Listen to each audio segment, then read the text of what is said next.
بہت اچھا سوال کیا ڈاکٹر صاحب آپ نے، اور شاید یہ سوال صرف آپ کے ذہن میں نہیں بلکہ ہمارے ان کروڑوں دیکھنے والوں کے ذہن میں بھی ہوگا۔ تاثر یہی دیا گیا ہے کہ شاید دینی مدارس میں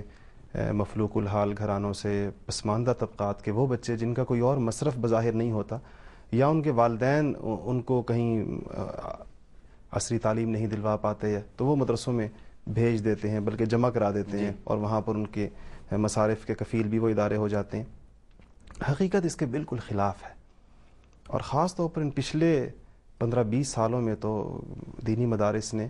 ان ذہین نوجوانوں کا خیر مقدم کیا ہے جو اپنی بڑے ایک سکوپ والی زندگی اور اپنی تعلیم ایک عصری تعلیم ایک خاص حد تک پہنچانے کے بعد، اور جب اس کے پورے فائدے اٹھانے کا وقت آیا ہوتا ہے، اس وقت اس راہ کو تج کے اور دینی مدارس کی طرف آئے ہیں۔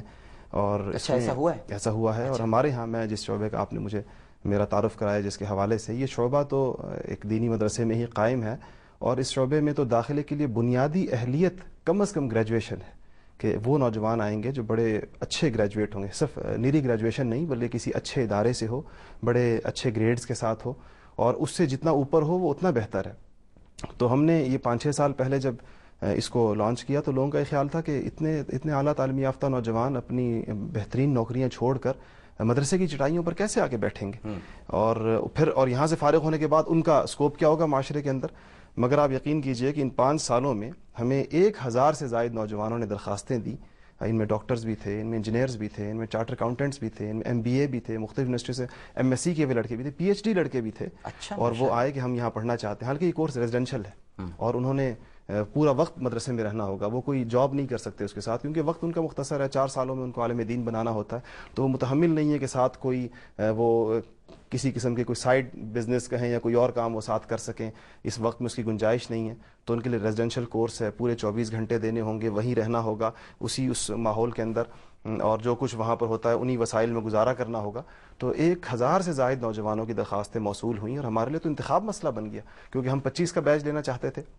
اتنوں کی ہم تربیت کر سکتے تھے، تو ہم نے ان 1000 نوجوانوں میں سے 25 کے 5 بیچ ابھی تک منتخب کیے ہیں، پہلا بیچ پاس آؤٹ ہو گیا۔ تو یہ ایک بہت بڑی غلط فہمی ہے کہ شاید مدارس میں صرف ایک بہت ہی دیہاتی علاقوں کے، اگرچہ غربت کوئی عیب نہیں ہے، حضور اکرم صلی اللہ علیہ وسلم نے فرمایا طوبی للغرباء، غریبوں کے لیے خوشخبری ہو۔ اس دین کو تقویت تو ہمیشہ غریبوں نے ہی پہنچائی ہے، اور پہلی لبیک بھی غریبوں کی جانب سے ہی آئی تھی۔ مشرکین کا بڑا اعتراض بھی یہ تھا کہ آپ کے ساتھ بیٹھنے والے لوگ تو سارے ایسے ویسے ہیں، اگر کچھ ان کو دور کر دیا جائے اور ہمیں قریب کیا جائے تو پھر سوچا جا سکتا ہے، پھر آیات بھی نازل ہو گئی اس کے اوپر۔ تو غریب لوگوں کی قربانیاں تو ماشاءاللہ اسلام کی تاریخ کے ماتھے کا جھومر ہیں، ہمیشہ چمکیں گی۔ لیکن عدنان بھائی یہ تو ہوا ہے، اور آپ یقیناً اس کی مذمت بھی کریں گے کہ کچھ واقعات ایسے ہوئے ہیں کہ جیسے کوئی نابینا بچہ تھا ابھی پچھلے دنوں ہی، تو اسے وہ سبق یاد نہ کرنے پر ایک مدرسے کے، مدرسہ تو نہیں کہوں گا کیونکہ مدرسے کے لوگ تو آپ ہیں جو ماشاءاللہ بات کرنے میں بھی دکھ رہے ہیں، اور جیسے کہ آپ نے بتایا کہ اس نے جو ہے سبق یاد نہ کرنے پر اسے اتنا مارا کہ وہ بچہ مر گیا نابینا۔ تو ایسے لوگوں کے بارے میں آپ واقعات ہوتے ہیں ڈاکٹر صاحب، اصل میں ایسا تو ہوا ہے کہ ایک زمانے میں آج سے کئی سال پہلے یا کچھ 1-2 نسلیں پہلے یقیناً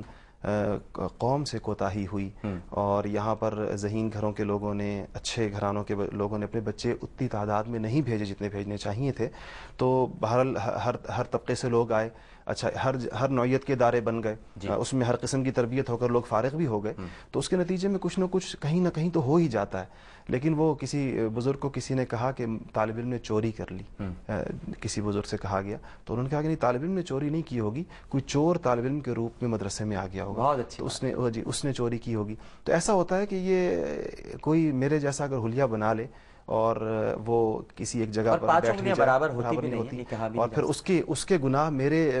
دامن پر ڈال دیے جائیں کہ چونکہ اس کی شکل تم سے ملتی ہے، تم لوگوں کی آپس میں ایک مشابہت ہے، تو اب وہ جو کچھ کرے گا آپ بھی اس کے ساتھ ذمہ دار ہوں گے۔ اسکولوں میں بھی مار پیٹ ہوتی ہے، تو ہم یہ نہیں کہہ سکتے کہ سارے اسکول خراب ہیں، مدرسے کو عطائی ڈاکٹروں کی وجہ سے کسی نے میڈیکل کالج نہیں بند کیے جی، اور اسی طرح یہ جو فٹ پاتھوں پر بیٹھے ہوئے لوگ ہیں، ان کی یا جو جن پیشوں سے وابستہ ہیں، اگر کسی بڑے پیشے کی طرف نسبت کرتے ہیں، وہ ایک جراح بیٹھا ہوتا ہے، اس کی وجہ سے کسی نے آرتھوپیڈک سرجن کو برا بھلا نہیں کہا کہ بھئی جراح نے کسی کی ہڈی غلط جوڑ دی تو لوگ کہیں جی آرتھوپیڈک سرجنز جو ہیں ان کے ادارے بند کر دیے جائیں۔ لیکن بہرحال ایسے واقعات ہوں تو مذمت کبھی ہو جاتی ہے، ہو جاتے ہیں ایسے واقعات ہو جاتے ہیں، اور وہ بہت، لیکن ہمارا محسوس یوں ہوتا ہے کہ ہمارے میڈیا کا طرز یہ ہے کہ ایسا کوئی واقعہ کہیں بہت کہیں پر ہو جائے، اس کو کچھ اچھالا اس انداز سے جاتا ہے کہ لوگ سمجھتے ہیں شاید روزمرہ کا معمول ایسا ہی، یہ کہیں شاذ کئی سالوں میں کوئی واقعہ ایسا ہو جاتا ہے۔ جی اچھا، یہ شنیلا کا جو سوال تھا کہ مدرسوں کا کیا کردار ہے اور وہ اپنا کردار صحیح طرح ادا کر بھی پا رہے ہیں کہ نہیں؟ بہت اچھا سوال ہے اور شاید سب سے بنیادی سوال ہے کہ جب بھی اس نشست پر بیٹھا جائے گا تو یہیں سے بات شروع کی جائے گی۔ آپ کے ناظرین کی ماشاءاللہ ذہنی سطح معلوم ہوتی ہے کہ دلچسپی سے دیکھتے بھی ہیں اور آپ سے بہت اچھے سوالات بھی کرتے ہیں کہ مدرسوں کا جو مقصد ہے جس کی وجہ سے ان کو قائم کیا گیا ہے وہ بالکل وہی مقصد ہے جس کی وجہ سے انبیاء علیہ الصلوۃ والسلام کو بھیجا جاتا تھا، انہی مقاصد پر ان اداروں کی اٹھان رکھی گئی ہے۔ حضرت ابراہیم علیہ السلام نے دعا کی تھی نا کہ ربنا وبعث فیہم رسولا منہم یتلو علیہم آیاتہ ویزکیہم ویعلمہم الکتاب والحکمہ۔ تو چار بڑے مقاصد، تعلیم بھی ہو اور تزکیہ بھی ہو، اور اس کے ساتھ اس پر اٹھان رکھی جائے، قوم کی بنیاد پر یہاں سے اس کی تربیت ہو، بالکل انہی چار مقاصد اربع کو، ان چار مقاصد کو سامنے رکھ کر مدرسوں کا تصور لایا گیا کہ ایسے ادارے ہوں اور ایسی تعلیم گاہیں ہوں، ایسی دانش گاہیں ہوں جہاں پر آسمانوں سے جو وحی اتری ہے اور جو انبیاء کے قلوب پر جن علوم کا القاء کیا گیا ہے اور جو امت کی ضرورت ہیں اور جو لوگوں کی جسمانی ضروریات سے زیادہ بڑی ان کی ضرورت ہے، اس کو ان تک صحیح، درست، متوازن اور مثبت طریقے سے پہنچانے کے لیے کچھ لوگ اپنی زندگیاں وقف کریں۔ ہر کام کے لیے زندگیاں وقف کی جاتی ہیں، آپ نے اپنی زندگی ایک مقصد کے لیے وقف کی ہوئی ہے، تبھی نتائج سامنے آ رہے ہیں۔ تو زندگی وقف کیے بغیر گزارا نہیں چلتا، تو ان لوگوں نے اپنی زندگیاں اسی تعلیم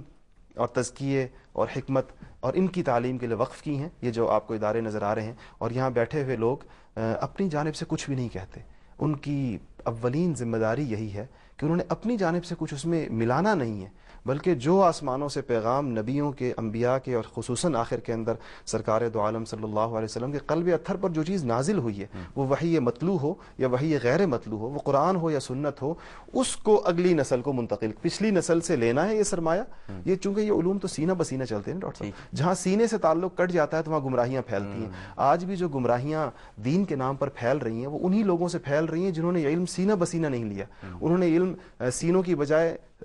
صحیفوں سے لیا ہے، انہوں نے یہ علم جو ہے نفوس کی بجائے نقوش سے لیا ہے۔ اس کے نتیجے کے اندر ایک غلط تشریح، ایک غلط تعبیر، ایک جدت پسندی، نت نئے خیالات، ایک آزادی، خودرائی، ہر مسئلے میں جس پر امت 1400 سالوں سے متفق چلی آ رہی ہے اس میں نئے نئے شوشے چھوڑ دینا، اس میں نئی نئی باتیں کرنا، تشکیک پیدا کرنا۔ متجددین ان کی بنیادی غلطی یہ ہے کہ انہوں نے یہ سمجھا ہے کہ شاید دین اسی طریقے سے حاصل کیا جاتا ہے، جو پڑھ لیا اس کو ہانک دیا، اس کو دین سمجھ لیا۔ ایسا نہیں، یہ تو نسل در نسل حضور اکرم صلی اللہ علیہ وسلم کے سینے سے صحابہ نے بڑی اچھی بات ہے، نسل چل رہی ہے۔ اور وہ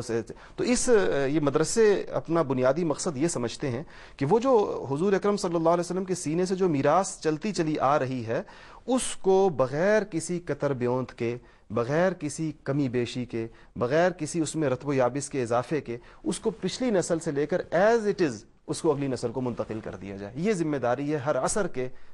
مدارس سے وابستہ لوگوں کی، اور میں سمجھتا ہوں کہ ذمہ داری کو جیسا ان لوگوں نے پورا کیا ہے اس پر ان کو داد اور آفرین دینی چاہیے کہ اپنی زندگیاں لگا دیں اور ساری معاشی حوصلہ مندی کی راہیں چھوڑ دی اور اپنی زندگی تنگ کر دی، مگر اس مقصد کے اندر کوئی حرف نہیں آنے دیا۔ اس کا اعتراف دنیاوی آسائشوں کو چھوڑ دیا، موسم کی پرواہ نہیں کی، لوگوں کی تان تشنی کی پرواہ نہیں کی۔ آج کون سا الزام نہیں ہے جو ان کے کندھے پر نہ دھرا جاتا ہو، آج ان کے دامن پر کون سی چیز نہیں ہے جو جس داغ کو لگانے کی کوشش نہ کی گئی ہو، مگر یہ اپنے مقصد میں اتنے یکسو ہیں کہ انہیں تو پرواہ نہیں ہے اس بات کی اور اپنے مقصد کے راستے کی طرف چل رہے ہیں۔ الحمدللہ بحر ظلمات میں دوڑا دیے گھوڑے ہم نے۔ جی بالکل۔